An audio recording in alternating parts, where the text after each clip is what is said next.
इनको छोटा रह जाता है, बचपन से ही उनका स्मॉल रह जाता है, चाहे वो कितने भी बड़े हो जाएं, उम्र बढ़ जाती है लेकिन वो उसका साइज नहीं बढ़ता है। तो उसको स्मॉल की कैटेगरी में रखा जाता है। एंड इसको कैसे ठीक किया जाए, तो इसके लिए भी कुछ ऐसे टेक्निक्स हैं जिससे कि उनको हार्मोनल थेरेपी दी जाती है। हॉर्मोन्स की थेरेपी देते हैं, तो उनमें थोड़ा बहुत इन्लार्जमेंट देखा जाता है।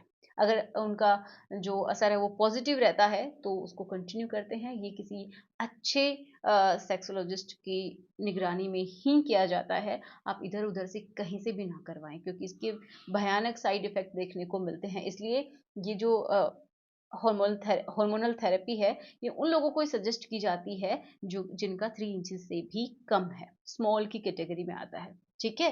अब इनके लिए नेक्स्ट क्या होता है, किसी किसी के लिए ये कारगर नहीं होता है तो कुछ लोग सर्जरी करवाते हैं। नेक्स्ट क्या है, सर्जरी। अब सर्जरी में भी बहुत अलग अलग तरीके की होती हैं। किसी किसी में क्या होता है कि कुछ लिगामेंट होता है, उसी को कट कर दिया जाता है, जैसे कि ऐसे ड्रॉप हो जाता है तो उनको लगता है कि उनका बड़ा हो गया। किसी में फ्लैप यूज किया जाता है, किसी में सिलिकॉन यूज किए जाते हैं, जिससे कि उनकी लेंथ और जो चौड़ाई है वो दोनों ही बढ़ाई जाती है। तो ये किए जाते हैं, लेकिन साइड बाय साइड इनके साइड इफेक्ट भी चलते हैं। ओके। तो जिनके पास पूरा ही ऐसा है कि स्मॉल है, तो उनको उनके पास कुछ चारा नहीं बचता है बहुत सारे लोगों के पास, तो वो लोग ही करवाते हैं। तो जिनका नॉर्मल कैटेगरी में है वो बिल्कुल ही ना करवाए, क्योंकि बहुत ही भयानक साइड इफेक्ट हो सकते हैं, परमानेंट डैमेज हो सकता है अगर आपका नॉर्मल है फिर भी आप करवा रहे हैं। तो ये आप समझ सकते हैं।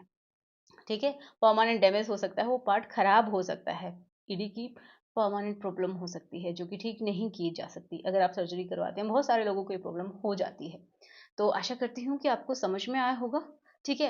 एंड अगर आपको अच्छा लगा है वीडियो तो प्लीज़ लाइक करना, शेयर करना।